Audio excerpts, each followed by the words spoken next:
क्या आप अपने आयोजनों को एक नए रंग में रंगने के लिए तैयार हैं?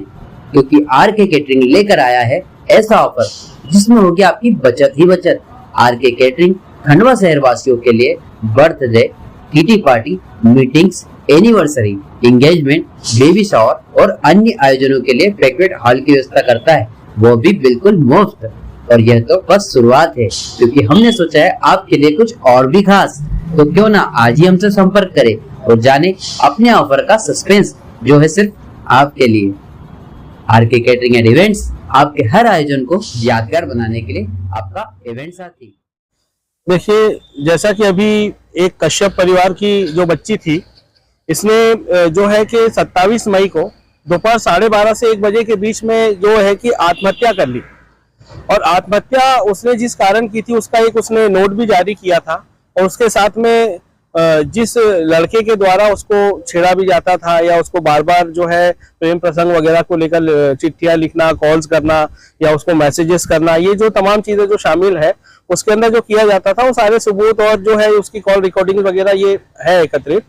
लेकिन उस मामले के अंदर अभी तक पुलिस ने FIR दर्ज नहीं की है कि वो जो उसने सुसाइड किया था तो उसके कारण क्या थे। उसके चलते जो हमारे कश्यप जी हैं, उसके ब्रदर है और इनके साथी और यहाँ पर आए हैं हम लोग। और आने के बाद में अभी हम लोगों ने SP साहब से उसके बारे में पूरा डिस्कशन किया कि ये कंडीशन था, ऐसा ऐसा मामला रहा है।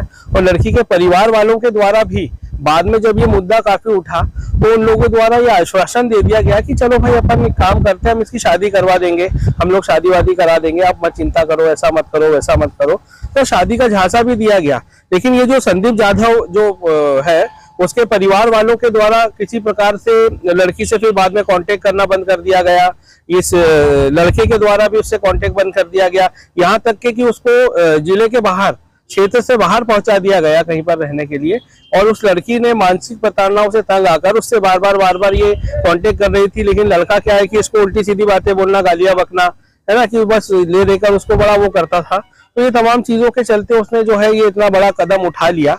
अब ऐसी कंडीशन को देखते हुए हम जो है कि ये जो कश्यप परिवार के लोग हैं, इन लोगों को न्याय मिलना चाहिए और ये जो दोषी है ये लोगों के साथ में कार्रवाई होना चाहिए। क्योंकि लड़की जो है बेचारी नाबालिग है, वो 16 साल की उम्र की बच्ची थी वो, और अनजाने में और जो कहना चाहिए बचपने के अंदर या जो एक उसका जो दिमाग है, हाँ, जो परिपक्वता जो थी उसमें नहीं थी, उसने ऐसा गलत कदम उठा लिया है। और जिसके कारण उठाया है तो ऐसे लोगों को भी कम से कम एक बड़ी सजा मिलनी चाहिए। वो बालिग है पूरे तरीके से, और इसको सजा जब तक नहीं मिलेगी तो और माहौल के अंदर, माशरे में सब होता रहेगा। पूरे परिवार तो हम लोगों ने अभी हम लोगों ने एप्लीकेशन दिया है, जिसमें हमसे वन साहब ने हमको आश्वासन दिया है कि इस मामले के अंदर जल्द कार्रवाई करेंगे और जो दोषी है इनको जो है हम लोग इन पर मुकदमा दर्ज करेंगे।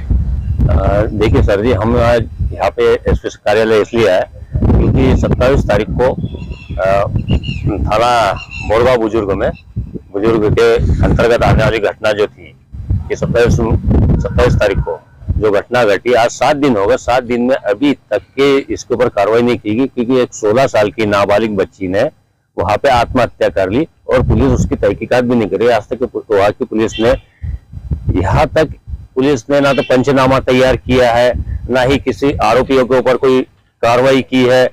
कोई कार्रवाई नहीं करते हुए बस एक ही चीज की रट लगा रहा है कि जब तक PM रिपोर्ट नहीं आएगी तब तक हम कार्रवाई नहीं करेंगे।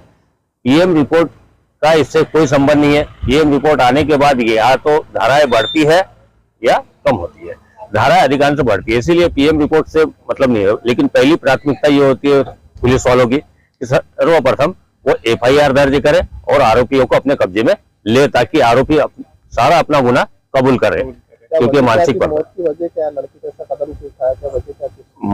मौत की वजह दिया था उन्होंने कि हम शादी करेंगे। और ये बताइए वजह क्या थी मौत की, जो लड़की ना देता? शादी करने का उन्होंने झालसा दिया था और फिर कुछ समय के लिए उनको सांत्वना भी दी गई कि चलो हम एग्रीमेंट कर लेते हैं। एक स्टाम्प पेपर 100 रुपए के उसके ऊपर लिखा गया और बताया गया कि हम शादी करेंगे। लेकिन कुछ समय के बाद में लड़के से दूरियां बनाने लगे। लड़का जब भी बात करता था तो उससे गाली गलौज देकर बात करता था और फिर उसके पूरे परिवार ने सबके ऊपर दबाव बनाना चालू किया और लड़की की तो इज्जत खराब हो गई थी, उन लोगों ने इज्जत खराब कर दी थी, उसको जीने लायक ना गांव में ना परिवार में। तो लड़की मानसिक प्रताड़ना से बहुत ज्यादा परेशान थी और उसने फिर ऐसे सुसाइड कर लिया अचानक। 16 वर्ष की उम्र थी, उसको समझ नहीं थी सही क्या है गलत क्या है। उसने घर परिजनों को बताया कि इस तरह से हमको प्रताड़ित कर रहे थे। उसकी कॉल रिकॉर्डिंग और फिर जो भी हैं हमारे पास सुसाइड नोट हैं और वो पेंड्रॉइड में सेव हैं। कौन सा लड़का था ये लड़का? संदीप जादव नाम का एक लड़का था जो कि बोरगांव बुजुर्ग से हैं और अभी वो फिलहाल में उसको कहीं फरारी पे रखा है उनके परिजनों ने। क्या नाम है आपका? मेरा नाम महेश।